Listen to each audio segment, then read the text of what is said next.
할렐루야, 할렐루야. 지난 한 주간도 평안하셨습니까? 지난 한 주간도 웃을 일 많으셨습니까? 그러셔서야 할 줄로 믿습니다. 지난 주일 이강세 목사님께서 말씀을 전해 주셨죠. 저도 7년 만에 이 강단을 다른 분에게 맡기면서 조금의 자유함을 누릴 수가 있었습니다. 왜 그렇게 좋은지 모르겠어요. 자, 그런데 점심을 먹고 난 다음에 우리 할머니 사모님께서 저에게 이렇게 말씀을 하시는 겁니다. 그래도 우리 목사님 설교가 제일 좋아. 저는 너무 좋았어요. 그런데 뭐라고 얘기하시느냐, 이강세 목사 설교는 당최 들리지가 않아. 워낙 조용조용하게 말씀하시니까 그럴 수도 있겠다 싶더라고요. 그래서 농담 삼아 사모님께 말씀드렸습니다. 사모님, 보청기를 좀 끼세요 라고 말입니다. 물론 재밌으라고 드린 말씀이니 오해하지 마십시오. 여러분들 잘 들으십시오. 하나님의 말씀은요, 육의 귀로 듣는 것이 아니라 영의 귀로 듣는 겁니다. 아멘. 하나님의 은혜는 육의 눈으로 보는 것이 아니라 영의 눈으로 보는 것입니다. 그러니 영의 눈과 영의 귀로 하나님의 기적의 역사를 보고 듣고 깨닫는 우리 모두가 될 수 있기를 주님의 이름으로 축원합니다. 자, 우리 옆에 있는 분들과 이렇게 인사합니다. 하나님의 은혜가 함께 하시길 바랍니다. 자, 다시 한번 인사합니다. 오늘도 말씀으로 은혜 받읍시다. 그래, 우리 모두가 오늘도 말씀으로 새로운 힘을 얻는 우리 모두가 되시기를 축원합니다. 미국의 작가이자 비즈니스 컨설팅 회사의 회장인 켄 블랜차드가 쓴 책이 있습니다. 바로 칭찬은 고래도 춤추게 한다라는 책. 아마 여러분들도 한 번쯤은 읽어보셨을 것입니다. 구구절절의 내용을 다 말씀드릴 수는 없겠지만은 이 책에 말하고 있는 것은 바로 이겁니다. 지금 우리가 살아가는 이 세상은 결과 중심으로 평가를 받고 잘못을 지적받고 꾸중을 받는 문화 속에 살았다. 게다가 서로 인정하지 않고 걸핏하면 비난하고 나쁜 말을 하는 그런 시대를 우리가 살아가고 있기 때문에 지금은 그 어느 때보다도 칭찬과 격려가 필요하다라는 것입니다. 지금 우리가 사는 세상을 한번 생각해 보십시오. 서로 상처 주고 서로 상처받는 그런 세상을 살아가지 않습니까? 그래서 누군가 나를 조금만 인정해주고 격려해주고 힘이 되는 말을 해준다면 우리는 다시금 일어날 수 있다라는 것을, 그런 힘을 얻게 된다라는 내용을 담고 있는 책입니다. 이 책이 처음 출판되었을 때 많은 사람들이 동기를 얻었고 큰 힘을 얻었다라고 하는데, 이미 우리는요 성경을 통해 깨달은 바가 있지 않습니까? 바로 하나님의 마음 말입니다. 우리의 삶을 회복시키시려는 하나님의 마음 말입니다. 하나님은 죄인인 우리를 심판하시는 분이 아닙니다. 우리가 다시 죄를 짓지 않도록 징계를 하시기는 하지만 우리가 힘들 때, 낙심될 때 오히려 우리를 칭찬해 주시고 격려해 주시고 다시 일어나게 만드는 분이 바로 우리 하나님이다라는 것, 우리는 이것을 잊어서는 안 될 줄로 믿습니다. 사람은요 말 한마디에 용기를 얻어 일어날 수도 있지만 말 한마디에 실망에 넘어질 수 있는 연약한 존재이기 때문에 우리 서로가 더 잘할 수 있도록 격려하고 다시 일어날 수 있도록 격려하는 것이야말로 가장 귀한 일임을 우리는 기억해야 할 줄로 믿습니다. 자, 오늘도 하나님께서는 우리를 격려의 자리로 불러주셨습니다. 우리 모두가 격려의 사람, 희망의 사람이 될 수 있도록, 자, 우리 성경을 높이 들고 우리의 믿음을 고백하도록 하겠습니다. 자, 우리 성경을 높이 드십니다. 저는 예수 믿어 구원받았습니다. 저는 예수 믿어 하나님 자녀 되었습니다. 저는 예수 믿어 천국 백성 되었습니다. 하나님께서 선물로 주신 오늘 하나님 말씀으로 가르침을 받습니다. 눈을 열어 죄 법 안에 있는 놀라운 진리를 보고 깨닫게 하소서. 아멘으로 순종하여 하나님께 영광 돌리는 삶이 되게 하소서. 아멘. 고백한 대로 살아가시기를 주님의 이름으로 축원합니다. 지금 우리가 살아가는 이 지구촌에 몇 명의 인구가 살아가는지 아십니까? 2025년 2월을 기준으로 보면 약 82억 명의 사람이 살고 있다고 합니다. 참 많이 살죠. 자, 그런데 제가 드리고 싶은 말씀은요, 그냥 인구의 숫자를 말씀드리는 것이 아니라 이 많은 사람들 가운데 약 35%는 여전히 복음을 듣지 못하거나 복음을 전할 수 있는 그 교회가 없는 곳에 사는 사람들이다라는 겁니다. 복음이 전파되지 못하니 구원도 없는 것 아니겠습니까? 하나님은 세상 모든 사람이 구원을 받고 하나님을 알기를 원하시는 분입니다. 다시 말해서 지금으로부터 2000년 전 예루살렘에서 시작된 예수 그리스도의 복음은 오늘을 사는 우리를 통해서 다른 사람들에게 전해져 내려가야만 한다라는 겁니다.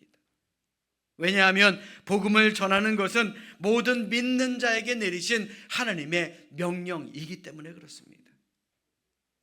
한마디로 우리가 그 명령을 지키며 살아가야 한다라는 것입니다. 여러분들 그 명령 지키며 살아가십니까?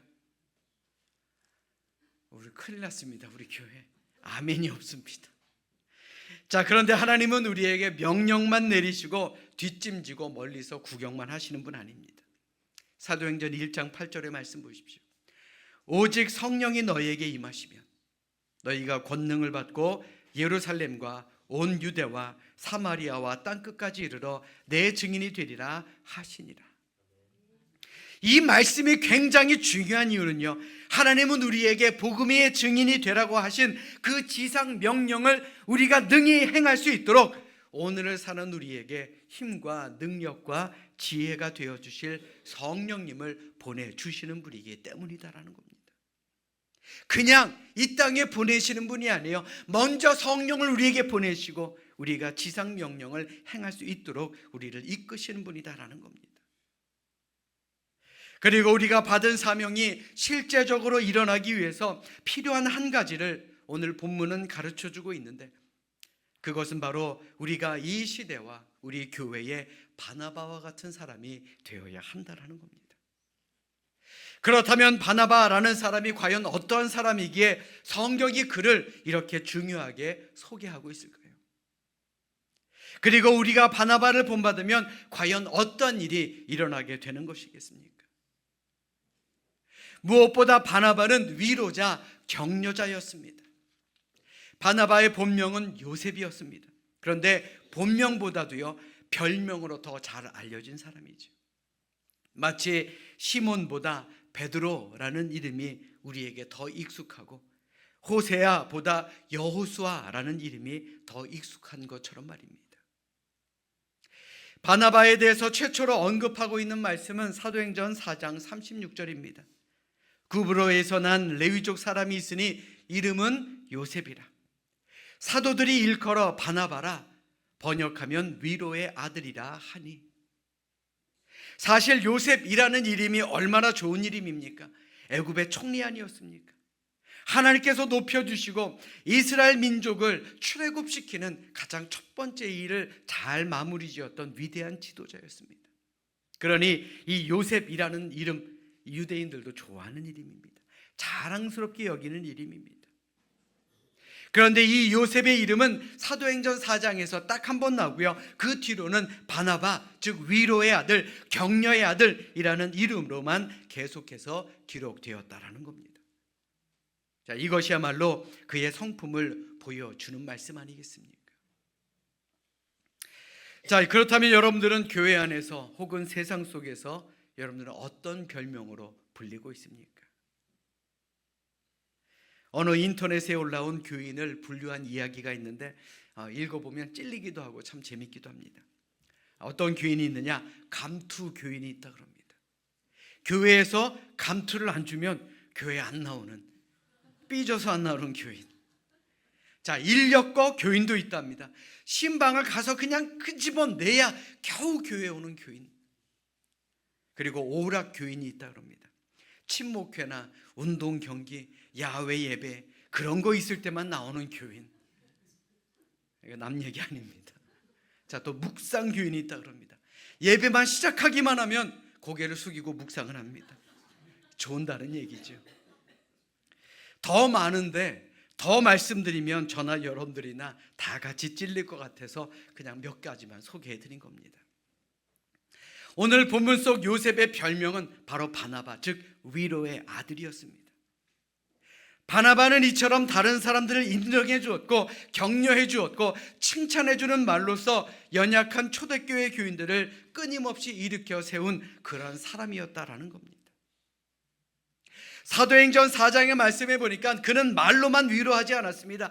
자신이 가지고 있었던 자신의 소유를 팔아서 가난한 자들의 필요를 채워주었고 그들의 곁을 지켰고 그들의 마음을 만져주고 위로해주고 격려해주는 사람이었다라는 겁니다. 그 사랑에 빚진 자들이 교회 안에 가득하게 되고 그 사람들은 그를 바나바, 위로의 아들, 격려의 아들로서 불렀다라는 것이죠. 자, 우리 옆에 있는 분들 한번 바라보십시오. 자, 좀 보십시오. 자, 바나바와 같은 사람입니까? 바나바와 같은 사람입니까? 만약 내 주변에 바나바와 같이 위로와 격려의 사람이 있다면 여러분들 하나님께 감사하셔야 됩니다. 그리고 나를 바나바처럼 여기는 사람이 있다면 여러분들 더욱더 감사하셔야 됩니다. 흔들리지 말고 끝까지 바나바로서의 최선을 다하는 우리 모두가 되시기를 주님의 이름으로 간절히 축원합니다. 올해 2월 4일 목회 데이터 연구소에서 발표한 데이터가 있습니다. 교회에 다니는 청년 1000명에게 자신이 출석하는 교회에 기대하는 소망의 키워드를 조사했는데 여러 분야 가운데 교회의 설교와 예배에 대한 설문만 여러분들에게 소개해 드릴까 합니다. 청년들이 원하는 설교는요, 성경에 충실하면서 위로와 용기를 주는 설교, 그게 가장 많았다 그럽니다. 또 예배는요, 좀 더 따뜻한 위로가 있는 예배, 그 예배를 청년들이 원한다라는 것입니다. 예배와 설교에 공통적으로 들어가 있는 키워드가 뭡니까? 바로 위로입니다. 그만큼 우리 이 세상을 사는 우리는 고통과 상처로 얼룩진 삶을 살아가고 있다라는 말 아니겠습니까? 여러분들 생각해 보십시오. 믿지 않던 불신자가 교회를 찾아왔을 때 처음 교회를 오는 사람들, 예수 그리스도가 누군지, 하나님이 어떤 존재인지, 어떻게 믿어야 구원을 얻는지 이거에 대해서 관심 갖고 나오는 사람 거의 없습니다. 오히려 삶의 근심과 고통, 걱정으로부터 위로와 평안을 얻고 싶어서 나오는 것, 그게 바로 사람들의 마음 아닙니까?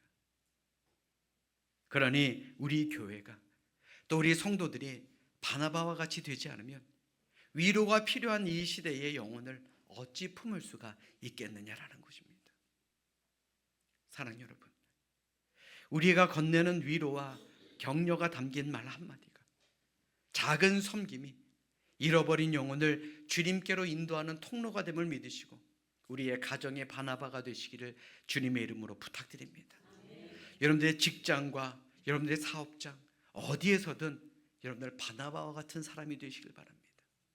교회 안에서도 마찬가지입니다.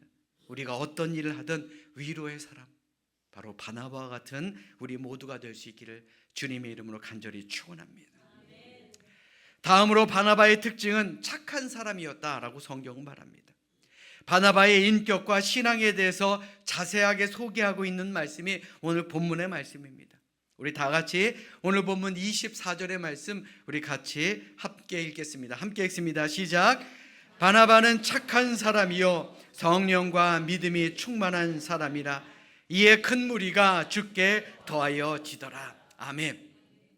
바나바는 착한 사람이라고 이야기합니다. 그런데 도대체 얼마나 착해야 착한 사람으로 소개될 수 있겠습니까? 얼마나 착한 일을 많이 했길래? 그런데요, 성경이 말하는 착함의 기준은 어떤 행위에 국한되어 있는 것이 아닙니다. 그 한 사람의 착함을 증명하는 데에는 그 사람의 열매에 집중하고 있다는 것을 우리는 주목해야 한다는 겁니다. 오늘 본문 속 바나바는 착한 사람이었는데 그 착함이 이유가 되어 많은 사람들이 주님께 나왔다라고 성경은 말합니다. 다시 말해, 내가 착한지 안 착한지 어떻게 할 수 있느냐? 나를 통해서 주님께로 나오는 사람이 있느냐 없느냐, 그걸 보면 된다라는 겁니다. 즉 우리가 추구해야 되는 착함은 그저 하나님께만 인정받으려고 행하는 것이 아니요, 우리가 다니는 교회 안에서만 인정받는 착함이 되어서도 안 됩니다. 하나님과 교인, 심지어 믿지 않는 사람들에게까지도 사랑받고 인정받는 그런 사람이 되는 것, 이것이 진짜 그리스도인이다라는 겁니다. 여러분들에게 묻겠습니다. 여러분들은 착한 사람입니까? 아멘 안 하시는 분들은 나쁜 분입니까? 대구에 있는 한 교회 목사님은 그 교회에 임원을 세울 때 한 가지 원칙이 있었다 그럽니다. 그 원칙이 뭐냐? 바로 동네 반장, 이장에게 저 사람은 어떻습니까? 라고 물어서 세웠다 그래요. 교회 직분자를 세울 때 기도하고 세우라라는 말은 우리가 늘 듣지만 이 목사님은요, 가서 동네 반장, 이장에게 물어봐서 세우라 그럽니다. 좀 이상하죠? 그런데 그 목사님의 설명은 바로 이러합니다. 그가 교회 안에서만 좋은 사람이 아니라 동네에서도 인정받는 사람이라야 교회 안에서 인정받을 수 있다는 겁니다. 즉 교회를 이끌어가야 할 일꾼은 교회 안에서나 교회 밖에서나 누가 봐도 좋은 사람, 누가 봐도 착한 사람이어야 한다라는 겁니다. 여러분들도 한번 생각해 보십시오. 착한 사람에게는요, 사람이 따라오게 되어 있습니다. 왜요? 그에게 편안함, 평안함, 행복, 기쁨을 맛볼 수 있기 때문입니다. 우리가 주변 사람들을 전도하지 못하고 우리 교회에 인도하지 못하는 이유가 혹여나 내가 충분히 착한 사람이 되지 못했고 나의 인성이 인정받지 못해서 그런 것은 아닌지 우리 한번 고민해 봐야 하지 않겠습니까? 다시 한번 묻겠습니다. 여러분들은 착한 사람입니까? 그래야 할 줄로 믿습니다. 사랑하는 여러분, 교회는요, 구원 공동체입니다. 다른 이권들로 모인 곳이 아니고요, 구원받기 위해서 모인 곳입니다. 구원 공동체를 이루게 하신 이유와 목적이 분명히 있습니다. 그게 바로 에베소서 2장 10절에 나옵니다. 우리 쉬운 성경으로 준비했으니 우리 함께 읽도록 하겠습니다. 함께 읽습니다. 시작. 우리를 창조하신 분은 하나님이십니다. 그리스도 예수 안에서 우리를 새 사람으로 변화시켜 착한 일을 하게 하신 분도 하나님이십니다. 하나님께서는 우리 안에 이미 오래전부터 선한 일을 계획해 놓으셨습니다. 우리의 삶이 선하게 되도록 그렇게 계획해 놓으셨습니다. 아멘. 우리는요, 선한 일, 착한 일, 위로의 사람, 격려의 사람이 될 수 있도록 하나님께서는 이미 계획해 두셨다라는 겁니다. 우리가 그런 사람이에요. 세상 사람들 우리 교회에 대해 부정적인 이야기 많이 합니다. 악한 감정을 아예 드러내놓고 이야기하는 사람 많습니다. 그 이유가 과연 무엇일까요? 예수님의 복음이 진리냐 비진리냐 이것의 문제가 아니더라고요. 그만큼 우리의 말이나 행동이 본이 되지 못한 그리스도인들의 이야기 때문은 아닌지 우리 한번 생각해 봐야 하지 않겠습니까? 교회가 하는 좋은 일, 선한 일들이 우리 한 사람의 말과 행동으로 인해 실망하게 만들고 기대가 사라지게 만들므로써 교회의 소리를 소음으로 여기는 시대가 된 것은 아닌지 한번 생각해 봐야 하지 않겠습니까? 요즘은 예배하면 민원 넣습니다. 찬양과 기도 소리가 조금만 크면 민원을 넣습니다. 길거리에 나가서 전도하면 민원을 넣고 신고를 합니다. 복음마저도 소음으로 여기는 안타까운 시대에 우리가 살아가고 있다는 겁니다. 이러한 세상과 교회를 다시 연결시킬 수 있는 다리는 우리 그리스도인들의 선한 행동과 위로의 말 아니겠습니까? 우리 바나바와 같은 사람이 되시기를 주님의 이름으로 축원합니다. 갈라디아서 6장 9절로 10절은 이렇게 말씀합니다. 우리가 선을 행하되 낙심하지 말지니 포기하지 아니하면 때가 이름에 거두리라. 그러므로 우리는 기회 있는 대로 모든 이에게 착한 일을 하되 더욱 믿음의 가정들에게 할지니라. 아멘. 사랑하는 여러분, 이 세상 속에서 선하게 착하게 살아가는 것이 하나님의 뜻임을 믿고 순종하시길 바랍니다. 하나님의 영광을 위해 어디에 있든지 누구에게든지 인정받을 수 있는 바나바와 같은 그런 착한 사람이 되시길 바랍니다. 우리가 바나바와 같은 착한 사람이 되어야만 믿지 않는 사람들을 주님께로 인도하는 축복의 통로가 됨을 믿으시고, 우리 바나바와 같은 그러한 서로 칭찬하고 칭찬받고 서로 위로하고 격려하는 우리 모두가 될 수 있기를 주님의 이름으로 간절히 축원합니다. 마지막으로 바나바는 믿음과 성령이 충만한 사람이었습니다. 바나바가 위로자, 격려자가 될 수 있었던 것은 그저 자신의 노력으로 이루는 것이 아닙니다. 착한 일 그저 한두 번 했다고 그가 착한 사람이었다라고 어찌 평가를 받을 수 있었겠습니까? 바나바 안에 믿음과 성령이 충만하여 있기 때문에 그는 어떤 상황과 어떤 환경 속에서도 위로와 격려의 사람이 될 수 있었던 것 아니겠습니까? 바나바가 그런 사람이었다라는 거예요. 여러분들에게 묻겠습니다. 우리 교회가 부흥되기를 원하십니까? 우리 교회가 정말 칭찬받는 교회가 되기를 원하십니까? 그렇다면요, 저나 여러분들이나 모두가 바나바와 같이 성령과 믿음이 충만한 사람이 되어야 할 줄로 믿습니다. 그러면 우리 교회 반드시 부흥합니다. 믿음과 성령이 충만하여 사도 바울을 도왔던 그런 바나바와 같은 사람이 많이 있는 교회가 된다면 하나님께서는 우리 교회를 통해 더 큰 무리를 허락하여 주실 줄로 믿습니다. 그런데 교회가 부흥한다라는 것, 교인들의 숫자만 늘어나는 것이 중요한 것이 아닙니다. 어떤 교회가 되느냐가 더 중요한 것이죠. 바나바가 있던 안디옥 교회의 부흥은 그저 숫자적인 부흥으로만 끝나지 않았습니다. 오늘 본문 26절을 보십시오. 둘이 교회에 1년간 모여있어 큰 무리를 가르쳤고 제자들이 안디옥에서 비로소 그리스도인이라는 일컬음을 받게 되었더라. 신약 시대에 와서 지금도 우리가 사용하는 그리스도인, 바로 안디옥 교회, 바나바가 거기서 활동하던 그 교회에서부터 시작되었다라는 겁니다. 물론 그리스도인이라는 말이 당시에는 비아냥거리는 말이었지만 그 말의 뜻은 세상에 물들지 않은 거룩한 공동체를 의미하기 때문에 붙여진 이름입니다. 영광스러운 이름 아닙니까? 예수님이 그들의 삶을 통해 끊임없이 보여줬기 때문에 그들은 그러한 그리스도인이라는 별명을 얻게 된 것입니다. 바로 믿음과 성령이 충만한 사람에게 주어지는 영광스러운 이름, 그게 바로 우리 그리스도인이라는 겁니다. 여러분들은 참된 그리스도인입니까? 그렇게 되어야 할 줄로 믿습니다. 사랑 여러분, 오늘 본문의 주인공인 바나바는 사실 사도가 아니었습니다. 초대교회의 7 집사도 아니었습니다. 그야말로 평신도였습니다. 그러나 초대교회에서 평신도에게 이와 같은 신앙의 삶을 나타내는 별명, 즉 바나바라는 별명을 지어준 것은 바나바 외에 성경에 기록되어 있지 않습니다. 얼마나 위로하고 얼마나 힘이 되어주었고 얼마나 함께 착한 일을 했으면 그에게 이런 별명을 지어주었겠느냐라는 겁니다. 이 자리에 있는 우리도 바나바와 같은 사람이 되어야 하지 않겠습니까?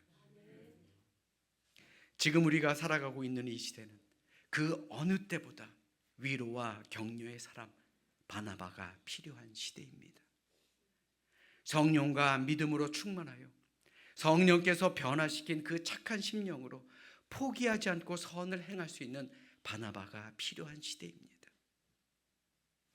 이 자리에 있는 우리 모두가 바로 그런 사람들이 될 수 있기를 주님의 이름으로 간절히 축원합니다. 주님이 찾으시는 그 마지막 한 영혼까지, 그 한 영혼을 구원할 때까지 큰 무리가 주님께 나올 수 있도록 우리 교회에 바나바와 같은 사람이 많아지기를 주님의 이름으로 축원합니다. 이 시간 진정으로 바라기는 이 자리에 있는 저나 여러분들 모두가 바나바처럼 위로하고 격려하는 사람, 그리고 행실로 믿음이 보여지는 사람, 무엇보다 믿음과 성령이 충만하여 이 땅 위에 힘겨워하고 있는 많은 사람들을 하나님의 품으로 인도하는 참된 그리스도인, 진짜 그리스도인, 명품 크리스천으로 살아가는 우리 모두가 될 수 있기를 이 시간 주님의 이름으로 간절히 축원합니다.